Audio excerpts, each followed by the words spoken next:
Perkenalkan, kami dari kelompok 2, yaitu dari Komunikasi Terapeutik Penyandang Disabilitas Anak Cerebral Palsy usia 7 tahun. Perkenalkan, saya Helena Ekawani Tias sebagai ibu dari Alia. Perkenalkan, saya Alia sebagai perawat Rizka. Kenalkan, saya Nurbetina Bintisana Nadia sebagai perawat Nadim. Perkenalkan, saya Mariana Marani Latajati sebagai perawat Lita. Selamat pagi, Bu. Silakan duduk, Bu. Perkenalkan, Bu, saya perawat Lita. Saya perawat Nadim. Sebelumnya, terima kasih Ibu sudah meluangkan waktunya untuk berbicara dengan kami. Kami ingin mengetahui lebih dalam kondisi adik Alia. Jadi nanti kami akan bertanya-tanya dengan Ibu. Apakah Ibu bersedia? Baik, saya bersedia. Saya ingin anak saya mendapatkan perawatan yang baik. Oke, baik. Sekarang mari kita mulai dari kondisi umum DAL terlebih dahulu ya, Bu. Ya, bagaimana perkembangan DAL ini sejauh Ibu? Apakah ada tanda-tanda atau gejala yang Ibu rasakan sebelum didiagnosis cerebral palsy ini? Dari sejak lahir, Alia sudah terlihat beda dari bayi yang lain. Kami juga sudah disampaikan dengan dokter dan beberapa bulan kemudian dokter mendiagnosa dengan cerebral palsy dan dia kelihatan normal dari bayi yang lainnya. Baik, Bu. Lalu, apakah dalam aktivitas sehari-hari ada gangguan seperti makan, berbicara, dan bermain? Untuk Alia masih sulit untuk memegang alat makan seperti sendok dan dia juga masih sering tersedak saat makan. Untuk berbicara, Alia masih sering tidak jelas mengungkapkan kata-kata dan kami juga sudah mengajari Alia untuk berbicara dengan cara yang lebih sederhana. Lalu bagaimana dengan mobilitasnya, Bu? Apakah Alia ini bisa berjalan sendiri atau menggunakan alat bantuan seperti kursi roda ini, Bu? Alia masih belum bisa berjalan sendiri dan masih menggunakan kursi roda. Dan Alia sempat jatuh kalau kakinya sudah melemah. Lalu, apakah ada masalah lain terkait kesehatan fisik seperti nyeri, kejang, dan gangguan tidur, Bu? Alia masih sering mengalami kejang terus dan kami juga sudah memberi obat sesuai anjuran dokter dan untuk pola tidurnya dia masih sering terbangun karena mungkin posisi tidurnya kurang tepat. Apakah ada masalah lain, Bu, terkait kesehatan misalnya infeksi di pernapasannya atau gangguan di pencernaannya, Bu? Tidak khusus, cuman untuk konsumsi makannya terlalu sedikit. Lalu, untuk lingkungan di rumahnya, apakah ada penyesuaian khusus, Bu, yang membuat Alia bisa semakin nyaman? Kami sudah menyesuaikan kami juga sudah menggunakan kasur yang lembut dan bantalan agar Alia tidak jatuh. Dan kami juga menyediakan kursi roda untuk Alia memudahkan bergerak. Dan kami juga sering membantu Alia berpindah dari satu tempat ke tempat lain. Kalau di sekolah Alia memiliki teman, Bu, atau ada kegiatan lain nih yang bisa bikin Alia senang? Alia jarang bermain, kalau bermain dia merasa kelelahan dan tidak bisa mengikuti permainan teman-temannya. Lalu, untuk hubungan, apakah Ibu ada dukungan dari keluarga atau kerabat lainnya, Bu? Ya, suami saya sangat mendukung dan kami juga mendapat dukungan dari keluarga dekat kami seperti orang tua saya yang sering menjaga Alia saat saya harus pergi.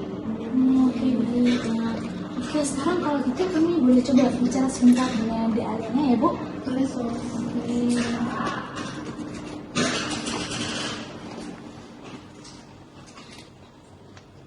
Halo, Dek. Kenalin nih, Kak Nadine. Ini Kak Rita. Ya, gimana nih perasaannya Alia hari ini? Happy? Happy. Adik Alia sukanya makan apa? Nasi. Nasi gak suka? Oh, yogurt. Oh, suka. Kalau bermain ini Alia suka main apa, Bu? Alia suka mendengarkan musik dan bermain boneka. Dan untuk permainan yang butuh banyak gerak dia masih kesulitan. Oke. Kalau gitu mungkin segitu dulu, Bu, wawancara dari kami. Setelah ini kami akan membicarakan lebih lanjut terkait kondisi dari Dek Alia ini. Lalu nanti kami akan kembali ke sini lagi ya, Bu. Oke, baik, kalau gitu kita permisi dulu ya, Bu. Betul. Permisi.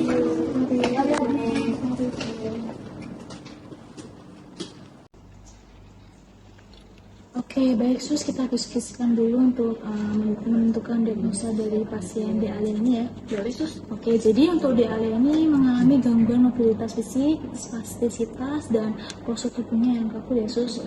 Lalu juga untuk tonus ototnya mengalami gangguan karena kerusakan di sistem sarafnya. Kalau menurut Suster gimana Sus? Nah, menurut saya betul, karena tadi tonus ototnya kan susah digerakin. Iya. Lalu untuk spastisitasnya kaku dan tegang, jadi kita memerlukan terapi untuk mengurangi kekakuan pada ototnya. Iya, selain itu juga DALIA ini mengalami defisit nutrisi ya Sus, karena kesulitan menelan, lalu juga berat badannya tadi menurun dan sering tersedak pada saat makan. Iya, betul. Disfagia ini cukup menantang ya, jadi porsi makan yang kecil, terus makanan yang lembut itu tuh penting, dan kita juga perlu memantau malnutrisinya. Iya, benar, Sus. Kita juga perlu memastikan pasien agar tetap terhidrasi dengan baik. Lalu kita juga harus ini ya Sus, berkoordinasi dengan ahli gizi untuk diet khusus buat DALIA. Boleh. Terus waktu penggunaan alat kursi roda seperti tadi juga itu dapat membantu mobilitas mentalnya. Iya, oke, jadi untuk diagnosanya bisa kita simpulkan Yesus ada dua ya. Iya, betul. Yang pertama yaitu gangguan mobilitas fisik berhubungan dengan gangguan tonus otot, dibuktikan dengan kekuatan otot yang menurun, sulit menggerakkan ekstremitas dan rentang gerak remnya yang menurun. Lalu untuk diagnosa yang kedua itu di defisit nutrisi berhubungan dengan ketidakmampuan menelan, dibuktikan dengan berat badannya menurun minimal 10% di bawah rentang ideal dan otot menelannya lemah ya Sus. Iya, betul. Nanti kita perlu berkoordinasi dengan tenaga medis lainnya supaya adik-adik bisa mendapatkan perawatan yang lebih optimal ya Sus. Iya, benar. Kalau gitu kita kembali ke ibu pasien untuk memberitahukan diagnosanya ya Sus. Boleh?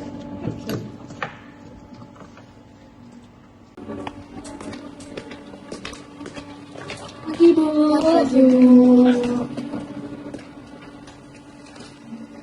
Bagaimana Bu perasaannya hari ini?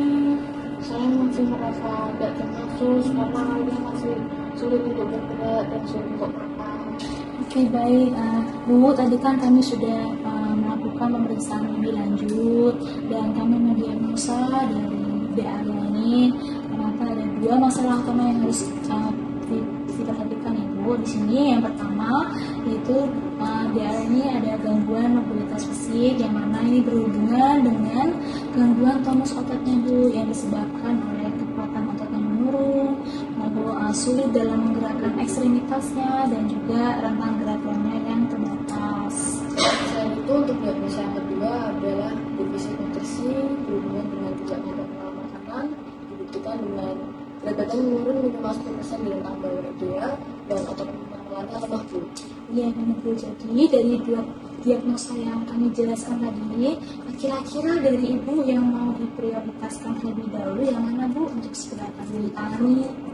Saya rasa untuk yang prioritasnya untuk gangguan mobilitas fisik dahulu Sus, nanti saya akan membantu Anda untuk mengerti cara Anda makan. Oke, baik. Kalau begitu berarti nanti kami akan fokus di gangguan mobilitasnya terlebih dahulu ya Bu. Selanjutnya saya akan menjelaskan beberapa intervensi yang kami lakukan untuk masalah ini ya Bu. Nanti yang pertama di sini ada observasi Bu. Di sini nanti kami akan memantau apakah ada nyeri atau keluhan fisik lainnya yang bisa mengganggu mobilitas di area ini. Nah, nanti yang kedua juga kami akan melakukan evaluasi sejauh mana area ini bisa mentolerir aktivitas ambulasi atau pergerakannya Bu.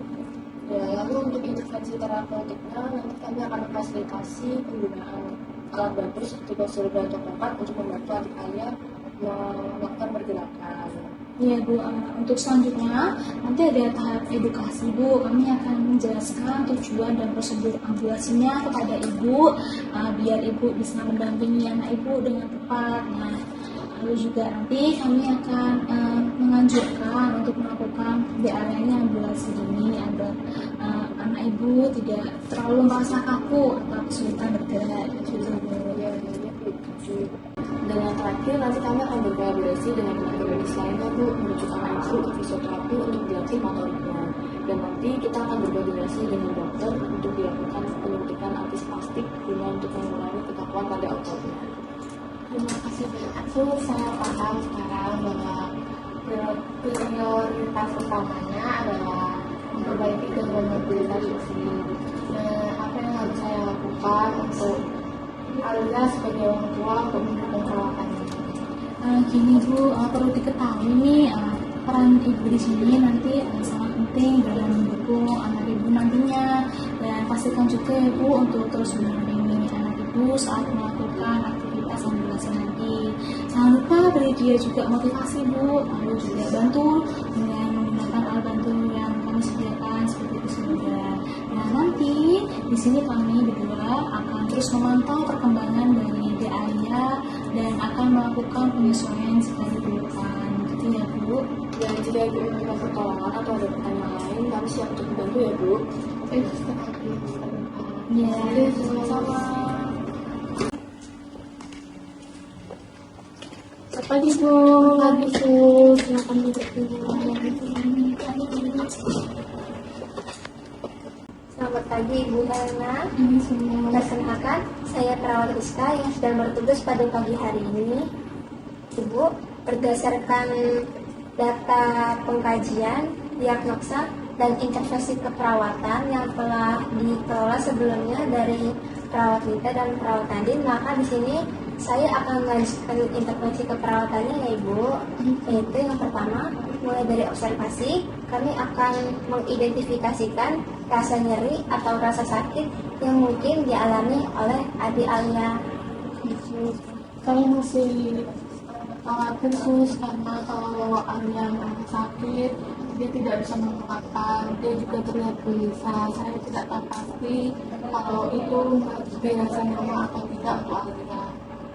Baik Bu, nanti Ibu bisa memahaminya ya. Kami akan memeriksa dengan seksama dikarenakan anak tidak bisa berbicara, jadi nanti dia akan menunjukkan ekspresi wajahnya. Kami juga akan memantau apakah ada tanda-tanda pada pola pernapasannya atau jantungnya, karena ini juga bisa jadi indikator apakah ada rasa ketidaknyamanan atau rasa nyeri dari adik-adiknya. ya benar Bu. Selain itu Bu, nanti kami juga akan membantu Alia untuk bergerak sedikit, seperti contohnya untuk mencoba memindahkan tubuhnya atau melakukan posisi duduk. Nah jika nanti dari Alia ada reaksi tidak nyaman atau merasa kesulitan, nanti kami akan segera menghentikan aktivitasnya. Baik sus, saya sangat mengerti sekarang bagaimana cara kamu memantau Alia.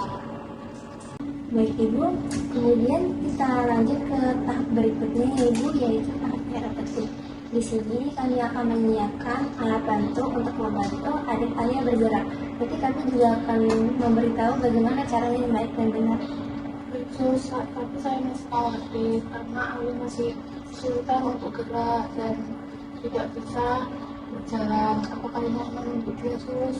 Ibu tenang aja Bu. Di sini kami akan melakukan langkah-langkahnya dengan sangat hati-hati dan perlahan Bu. Nanti disesuaikan juga dengan kemampuan Alia ya Bu. Langkah ini penting Bu untuk mengurangi kekakuan pada ototnya dan membantu untuk sirkulasi darahnya. Nah Ibu, nanti saya juga akan membantu untuk memposisikan tubuhnya Alia ya Bu, supaya lebih enak nanti bergeraknya ya Bu. Iya Bu, baik. Untuk memulainya Bu, di sini nanti kami akan bantu Adik Alia untuk bergerak sedikit demi sedikit. Yaitu kita mulai nanti dengan posisi duduk ya Bu.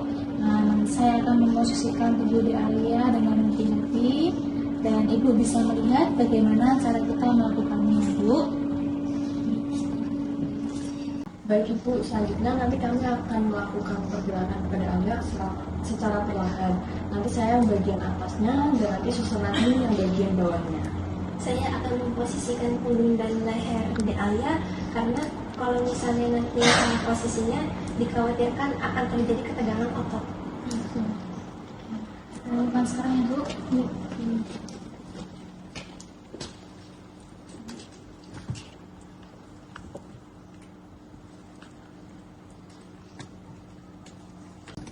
Masih ya Dek.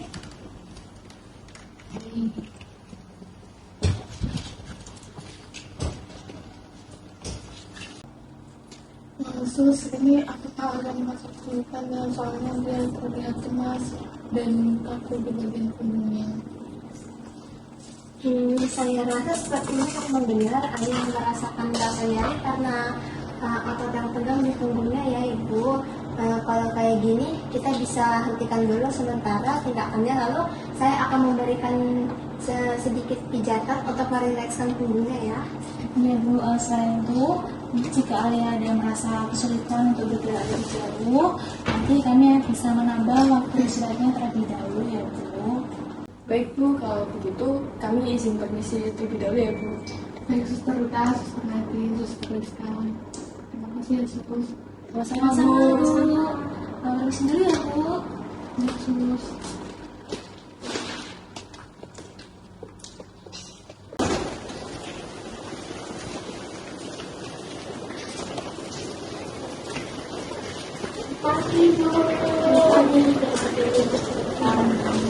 Gimana nih Bu perkembangan dari Arya? Apakah sudah membaik Bu?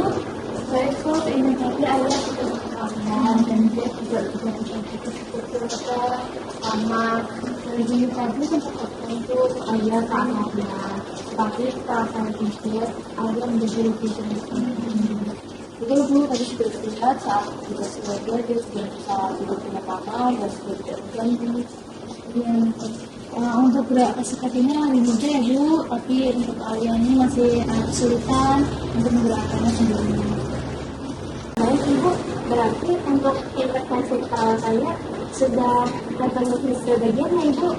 Tapi adik ayahnya perlu latihan rutin lagi Bu untuk makin memaksimalkan fleksibilitas ototnya. Betul Bu, nanti kami akan adakan pertemuan untuk melakukan jurnal setiap hari. Itu nanti saya akan belajar Dan menyehatkannya. Baik, berarti sekarang Arya ini sudah merasa lebih nyaman ya Bu di kelas ketiga. Iya, terima kasih. Dan Ibu berarti otot-ototnya sudah mulai lebih fleksibel ya Ibu ya. Tapi tetap memerlukan stimulasi terus ya Ibu untuk akhirnya. Latihan itu rutin ya Bu, nanti kami akan membantu mendapatkan terapi setelah. Ya, Ibu juga tetap melakukan pijatan ringan ya Bu, biar ototnya nanti nggak cepat kaku lagi ya Bu. Juga, terima kasih Suster Nati, Suster Rita. Sama-sama Bu.